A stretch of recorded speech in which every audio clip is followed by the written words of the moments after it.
So it's Sunday, last day of the 11th edition of MAF, and we are here with High Fade, our guest band from Edinburgh. I think it's pronounced in English, and Scott. Oh yes, I studied the name of the city, not the name of the nation. So yeah, they are, of course, a Scottish band, and we want to ask you some question. And I'd like to start with this question because I read some days ago that you are officially defined, I don't know if you know, but as one of the coolest band in the United Kingdom. So this is what people. This is what they this is what they write about you, and it's pretty clear knowing why they define you this way by listening to your music, and especially there is a song that that caught my ear and that we love, and of course it's Sharpen Up, which is maybe your most famous single to date, which is. Yes, it's not really a song. I was about to say it's an instrumental composition that I don't know. Maybe it quickens while you're listening to it. Starts slow, then it's a little bit faster, then it goes back. And so, yeah. Yes, and this is this is exactly what I am about to ask you. Tell us something about this song. Did you compose it? In which way you arrived to write a song like this? And what? It started as like a jam. Oh yes, I'm just going to pass you the microphone, and then you can say whatever you want. Close. This is the first time I have to speak close to the microphone. Nice. Hello there, everybody. Hello. Would you like to get close to the microphone? How close are we talking? Everybody, I think I mean really close. So, Like, let's explain the tune. right. So basically, it starts off with a guitar riff that came in, but the big guitar riff wasn't written on guitar. It was actually on bass. And then Ollie made a mistake on the bass line. And I was like, that was cool. That's it. Keep that. Leave it. So it was just a mistake to start off with, and then we were like, cool, let's both play that. And then we just basically were like, oh, we love a disco section, so we were like, cool, it needs some disco on it. And then we done that, and we were like, cool, we've played the riff twice, we've done the disco bit twice, now we need something else. And then we were like, What happened? don't know what happened, and amongst all of that, because we were like, okay, cool, I guess we just have this massive, long guitar solo part, and then all this drop down stuff, and It then kind of just got crazier. longer and longer. And now it's we don't really count it. It's just kind of feels. Yeah. Feels Just the song, as a little show for something coming up as well. We may have re-recorded a nice version of that for something coming up very, very, very soon. Keep those eyes Keep peeled. those eyes Keep very those eyes peeled. It's like it's a live it. It's not anything.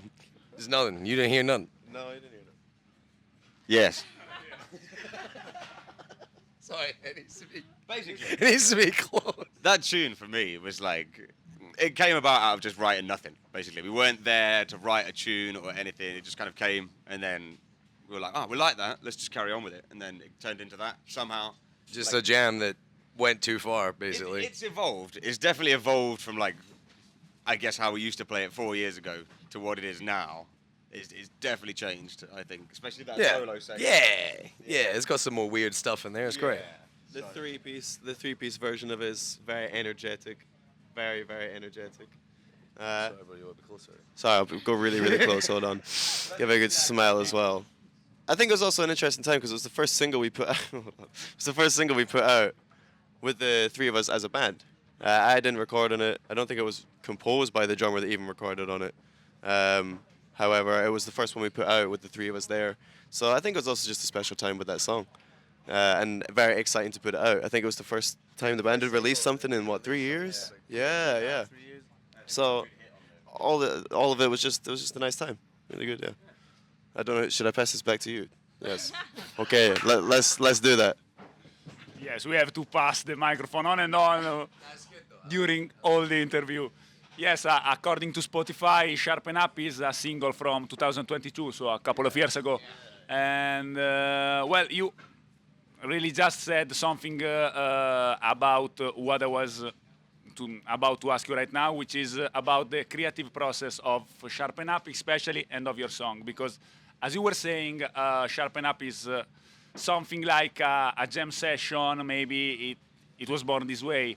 And how do you work right now? I mean, after Sharpen Up, you keep on composing, doing jam session between the three of us, and then a new song is born, or you just have, I don't know, maybe something more methodical or another way of working? I would say most of it is like jam related, but then like someone might write one thing that they then bring to a jam, and you're like, I have this riff or I have a section, and then everyone else kind of just jumps in with it, and it becomes a thing when we all come together. So like Ollie might have a bass line, or I might have a guitar riff, or Calvin might have a beat, and we're like, cool, that's great, but we all add to the thing that someone else brings, which is cool. Because Ollie might play something that I'm like, I wouldn't have thought of that, but that. And then I usually forget that. So This is why. this is Yeah, right. This is why. It's like a battle race. This is why we have to record and film as soon as we get an idea. If it's Ollie on the bass, if it's Harry on guitar, if it's me on drums, we'll just be like, right, record that, because one of our dumbasses is definitely gonna forget that part. This guy. And we've been doing a lot of writing, I guess, just now at sound checks. We don't have much time for practice or other things going on. We've got too many gigs, too much scheduled already, so we can't get this time to practice. So sound check is the rehearsal, but Some of the best Yeah. tunes from us have been written at sound checks, to be fair. Or it's been rehearsed at a sound check, and we were like, cool, we're gonna play that tonight, and just do it pretty much. You're not a massive fan of that, but it's okay. It's because he forgets. Nah, my favorite one ever, I think this is a few years ago. It's not happened for a long time, but there was one show we done, and Ollie genuinely looked at me and was like, how does the song go again? Don't worry, I've done it too. And, like, we finished the song like one practice ago. Finished the song like one practice ago. Sorry, say that again? And then it's like, let's play it tonight, even though we've not really even finished it or done anything. It's like, let's play it, let's do it. Yeah, I believe we should road test tunes. I'm like, if it's ready, play it. It's fine. I can enjoy the danger, to be honest. So yeah. Okay. Given that you remember your songs when you are on stage, right? Yes. I mean, at this point, okay, perfect. I would like to ask you, which kind of vibes do you have while playing live show on the stage? How you're living like your live music performance? Oh, like that. Like, intense. Yeah. Very, very intense. I'd just say. like that, just like that. There's a lot of power, there's a lot of energy, and yeah, I'd say it's very raw, it's very live. There's a good mix of music in there. There's a lot of things going on. It's And I like think a freight train with no brakes on it. A freight train with no brakes. yeah. It just kind of keeps going. Like, And I think we also just have so much fun on stage. We love playing, and I think that we just love, for lack of better words, playing together on stage. So it's a lot of fun. I agree with that statement, to be fair. Yeah, I just have a lot of fun playing gigs, to be fair. Especially with you guys. Like, you know what I mean? I can't be upset if I didn't. Yeah. Thank you. Yeah. I'm so glad you don't absolutely suck at your instrument, though. That was done. That was done. Say that no one sucks at their thing, because everyone works hard at doing their own thing. This is the thing. Like, if Ollie's playing bass or Calvin's playing drums, I just let them like do that. Because like we're quite good at you're in drum world, so I'm like, I'm not gonna tell you how to play drums. I'm not gonna tell you how to play bass. You're not gonna tell me how to play guitar. Everyone just is like, We've all seen those memes of like when the guitarist tries to write the drum part, right? bro, can you play like a and you're like, Yeah, no, no problem. no, I'm not. It's when you don't play it and the guy's like, yeah, that was great, man. You're like, it's not what you said. It's not what you even asked for. But the only time it's ever worked is on Burnt Toast and Coffee, and Ollie was like, any chance you can do that? It's the only song that has worked. Any other time, I've just seen you look like. Did it once. I loved it was that. There was one recorded time. It does that. Just do this, do that. You know what I mean, yeah? Oh yeah, this. That's it. That was good. I'm here for it. That's how Burnt Toast and Coffee was written. With a Kind of. Pale coffee. Oh, we've gone back to the last question, but I think that ties into your other question about our live performance, because I think have so much fun. We have so much fun with the songs in general. So just doing them on stage, even if there's 5 folk there, if there's 50 folk there, 5,000 people, it's always really fun. Really, really fun. You always play the gig like it's your last. Like you always play any gig like it's your last gig. You're giving it fucking beans. We have a saying, we're like, you don't know who is at the gig. Yeah. You don't know who's there, so you're just like, you might as well go nuts, and then they'll have fun. So yeah. I would say pretty intense at this point. I'd like But to say intense. yeah. And for what concerns MAF Festival, you arrived yesterday, so you had a chance also to leave the festival not only as artist but also as audience. So I would like to understand and to ask you about your thoughts so far about the MAF in both perspectives, like. Yeah. You go first. Oh, I don't remember much. I'm kidding. Last night was a lot of fun. We don't normally get a night off, to be honest. We don't have much time off. So yeah, particularly where we are actually playing and on a motherfucking beach. Oh my god. So no, last night was a lot of fun.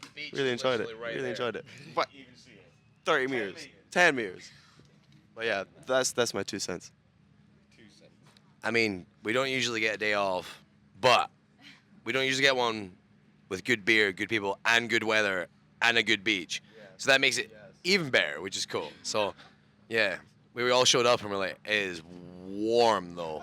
Like, we're not used to this in Scotland. This is insane. Like, yeah. I definitely felt very warm yesterday. Even at like 11 o'clock last night, I was like, it's still too hot. Yeah, that was like a no duvet sleep. Yeah. Just like. Are they playing Deftones over there? No, I think it was Everlong. Oh, okay. Okay. But yeah, Nice. I think back to the festival part. Like, as an artist, everyone has been really, really nice.